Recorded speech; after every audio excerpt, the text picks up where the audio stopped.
Per certi versi questo referendum ha più valenze, ha una valenza politica inequivocabile, che può essere vista come la vedi tu, ossia come uno spot pubblicitario per la Lega, è inequivocabile, ma può essere vista anche in un altro modo, sempre molto politico e molto più importante. Innanzitutto è la prima volta dal 1866 che, parlo dei veneti in questo caso, hanno l'opportunità di poter dimostrare in modo inequivocabile, attraverso un percorso politico, democratico, pacifico, che esistono in modo inequivocabile. Come? Andando a votare in massa per un qualcosa che in realtà, come dici tu, non porterà ad un beneficio reale, perché l'autonomia, anche se ci sarà, ipotizziamo, l'80% di votanti con un plebiscito assoluto dei sì, l'autonomia non arriva. Okay. Non può arrivare, ci vogliono 2/3 del Parlamento affinché ci diano la possibilità di poter avere le competenze di una regione autonoma, esattamente come Trento e Bolzano, così come dice Luca Zaia. È altrettanto implicito che le competenze maggiori, che sono scuola, sanità, quelle che comunque parla sempre Zaia, siano di base una trattativa con lo Stato, che potrebbero essere fatte anche senza il referendum, teoricamente. Ma è altrettanto vero, e questa è la parte politica più importante dal mio punto di vista indipendentista, corretto o meno che sia, è che i veneti hanno l'opportunità di poter dire basta. Basta a che cosa?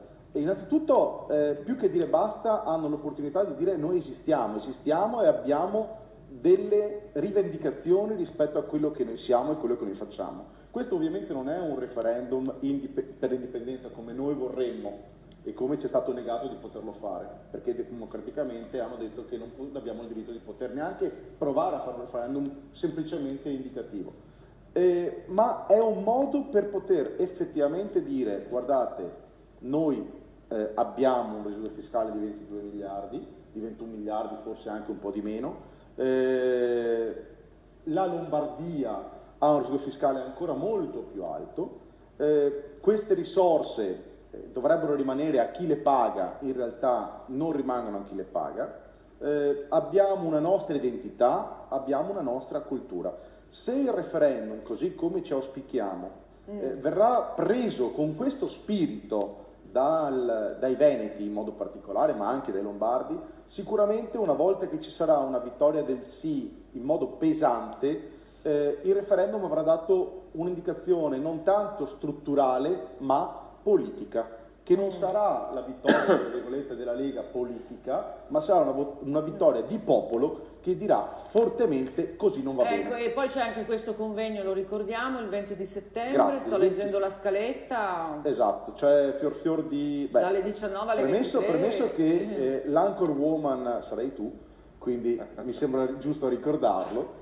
È un convegno che si terrà a Verona il 20 settembre, ci sarà una scaletta di presenze molto importanti. Ci sono politici, hanno già dato la loro adesione sia del centrodestra che del centro-sinistra. Sì, perché vuole essere assolutamente bipartisan, trasversale. Assolutamente, ha già dato l'ok la Laura Puppato, senatrice Puppato, ha dato l'ok Riccardo Barbisan, il dottor Bellati di Union Camere di Venezia, ma tantissimi altri esponenti di spicco della politica e dell'economia sia nazionale che internazionale. Ci saranno anche una serie di personaggi che studiano quella che è le dinamiche socioculturali a livello locale ma anche internazionale. Sarà una cosa molto interessante alla quale avremo modo anche di poter ricordare. Di cui ne parleremo sicuramente. Ricordiamo che la partecipazione, cioè tutti possono sarà una partecipazione, tutti possono partecipare. Noi chiederemo un contributo volontario di 20 euro che saranno donati in